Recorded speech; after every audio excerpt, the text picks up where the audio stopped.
Olumide died on a Tuesday. The paramedics found him in his penthouse in Berlin, sprawled across a leather sofa worth more than most people's cars, surrounded by awards, painting, and silence.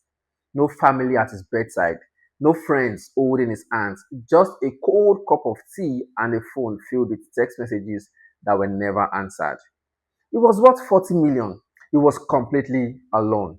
The obituaries called him a visionary, a self-made titan, a Nigerian immigrant who built a European tech empire through discipline, brilliance, and unshakable ethics. His employees wept at the memorial. They spoke of a boss who remembered their children's names, who approved loans for struggling staff without asking for repayment, who once fired a senior executive for bullying an intern. At work, Olumide was loved, but at home, he was a ghost. His first wife left him in 2003.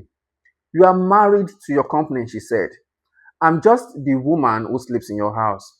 The second wife left in 2011. The same reason, just different words. His daughter Temi stopped speaking to him after he missed a wedding, a major meeting in Frankfurt. He told himself he'd make it up to her, but he never did. His son Femi blocked his number the day Olumide forgot his graduation. He was closing a deal, the biggest of his career, so he said to himself. He won the deal, but he lost his son. For years, Olumide told himself there will be time. Time to rebuild, time to explain, time to show them that everything he sacrificed was for them. Then the doctors found the tumor. 6 months, maybe less. Suddenly, time was the one thing Olumide couldn't buy. Olumide tried. God, he tried.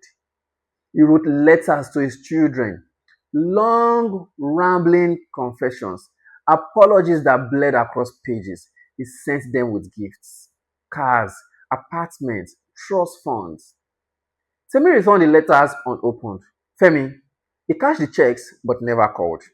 Olumide flew to Nigeria to find Mama Adoni, the woman who raised him, the woman he had promised to return to 40 years ago. She had died in 2019, alone, in the same village where she had sold her goat to pay for his school fees. No one had told him. He stood at her grave for 3 hours, saying nothing. The village elders didn't recognize him. The children had never heard his name. He had sent money over the years, sporadic, impersonal wire transfer, but he had never come back. Not once, not until it was too late. Olumide returned to Berlin. He stopped going to the office. He stopped answering emails. He stopped pretending that legacy meant anything when there was no one left to share it with. On his final night, he sat in his penthouse holding a photograph of his mother, a woman who died when he was 3, whose face he barely remembered. He had spent 40 years chasing wealth to escape poverty, and now he was the richest man in the room, with no one to leave it to who wanted it. The coroner estimated he had been dead for 4 days before anyone noticed.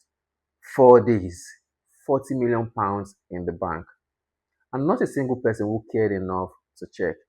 The company held a beautiful memorial, 500 attendees, speeches, tears. His children did not come. His grave has fresh flowers every week, paid for in advance, delivered by a service arranged by his lawyers. No one has visited in person, not once.